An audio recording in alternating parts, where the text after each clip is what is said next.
tey dañoo annulé séance bi. waaw Cheikh Abdou Mbacké Bara Dolly député Assemblée nationale vice-président comme groupe parlementaire Liberté Démocratie Changement tey ku nekk xam ne la sunu bés rek boo xamante nii tey askan yëpp ñu ngi toogoon di xaar ndax tey boo jëlee règlement intérieur Assemblée nationale ak constitution bi moo ñu joxoon ni bu ñu àggee tey ji ci lu war a collecter li nga xam mooy section unique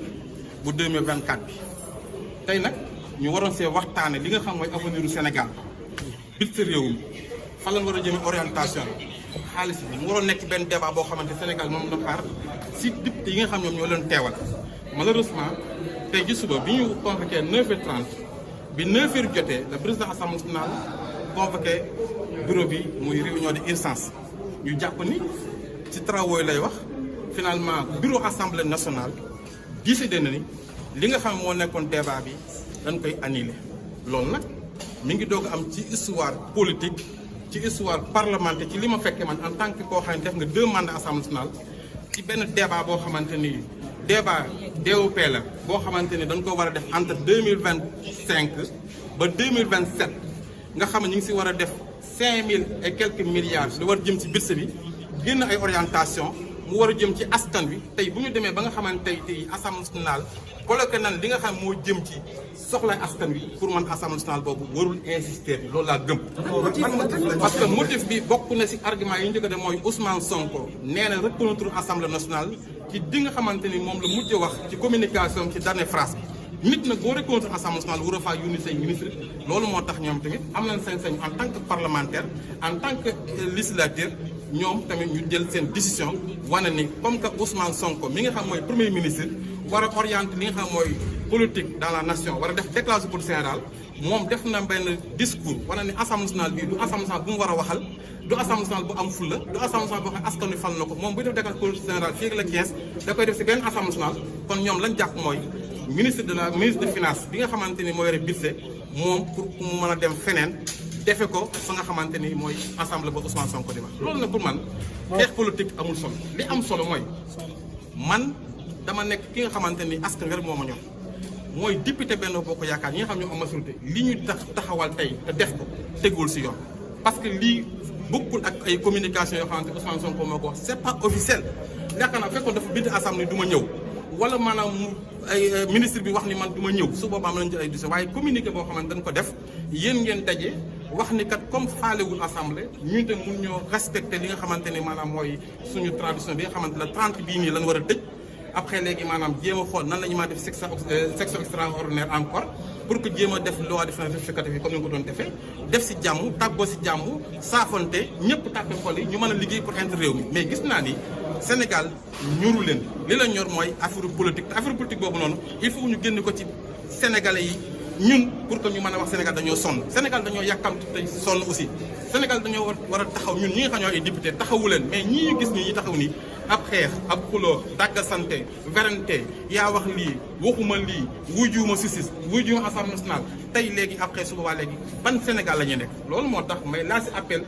société civile kilifa diine yi nañu xam ne Sénégal dugg na si goutte goo xamante ni bu ñu amul dañu am crise institutionnelle boo xam fa lañ jëm ndax tey jii ñoom pare nañu pour à partir de lundi prochain ñu éclancé benn procédure boo xamante ni pour réforme constitutionnelle réforme li nga xam mooy règlement intérieur assemblée parce que man dinaa déposé proposition de loi ci assemblée nationale ngir que ñu intégré li nga xamante ni mooy article 97 ak 98 ak 99 bi nga xamante ni moo nekk ci règlement intérieur assemblée ngir premier ministre mën a ñëw def déclaration générale alternative pour déposer bu neex yàlla fii ci pencum ndaw réew mi mais gis na ni ñoom pare nañu aussi tam pour proposer ay loi yoo xamante ni day tax président de la République du am sañ-sañu ak maqaama pour tas assemblée nationale te loolu ñoom bu ñu ko defee yaakaar naa ni mën nañu ko jàllale parce que député yëpp dañ ko wote parce que Macky Sall bi mu fi dugalee loi boo xam ne dafa bëggoon tas assemblée nationale à tout moment député dañoo lànkoon kon yaakaar naa su boobaa tamit dañu indi benn crise boo xamante ni bu waxtaan amul yaakaar naa liggéey du am kon maa ngi laa si appel président Bassirou Diomaye Faye na woote waxtaan nu mu gën a gaawee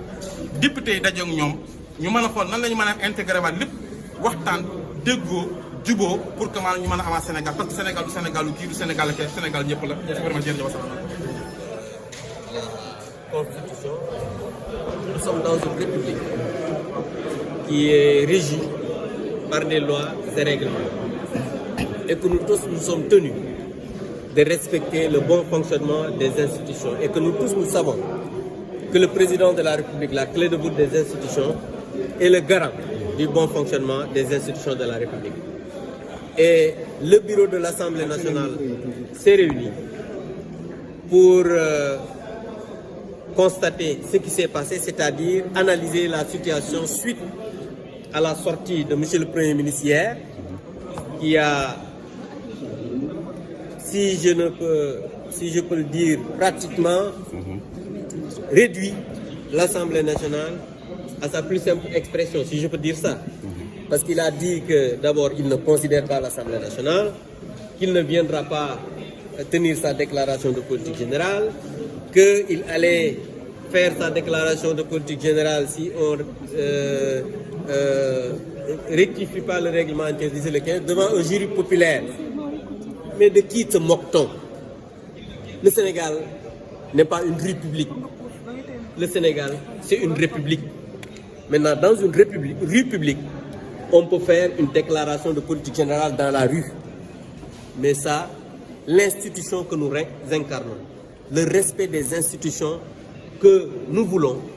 n'accepte pas cela. C'est pourquoi le bureau a décidé souverainement de surseoir aujourd'hui à au débat d'orientation budgétaire. C'est pourquoi vous avez vu tout à l'heure, le ministre des Finances et son équipe se sont retirés. Et l'Assemblée nationale, conformément à son règlement intérieur, à la Constitution, va faire tout à l'heure la fermeture de la session unique ordinaire de l'année pour passer à autre chose. C'est pourquoi je voulais dire que la conférence des présidents aussi a été informée. Et en tout cas, nous avons demandé au président de l'Assemblée nationale de prendre contact avec le président de la République pour que ce problème puisse être réglé. Parce qu'on voudrait nous piéger en voulant nous amener ici pour qu'on s'amène à des joutes oratoires ou bien quand même des confrontations physiques comme ils ont l'habitude de le faire, parce que c'est ce qu'ils voulaient. Mais nous sommes des opposants, c'est vrai,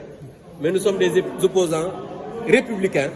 nous sommes des opposants qui respectent le Sénégal et nous sommes des opposants qui respectent les populations qui nous ont amenés ici. Nous représentons l'Assemblée nationale, nous sommes des députés de la République, nous ne sommes ni des députés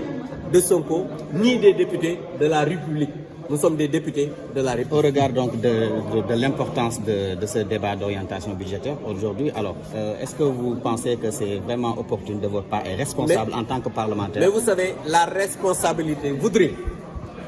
que le Premier ministre, qui est contraint par l'article 55 de venir, de venir faire sa DPG devant l'Assemblée nationale, respecte cela. Ça c'est un. Mais cela n'est pas constitutionnel, le débat d'orientation budgétaire, je vous le rappelle. La Constitution, c'est la charte fondamentale de la République. La Constitution, c'est la mère des lois. Donc nous demandons aux Sénégalaises et aux Sénégalais de comprendre que l'Assemblée nationale a été responsable, je dis bien très responsable, de ne pas aujourd'hui travailler à avoir une confrontation physique entre des députés et en toute souveraineté. Le président de l'Assemblée nationale en tête a pris cette décision et nous tenons informer l'opinion nationale et internationale que l'Assemblée nationale respecte la Constitution, l'Assemblée nationale respecte les Sénégalais, l'Assemblée nationale respecte les lois et règlements de ce pays.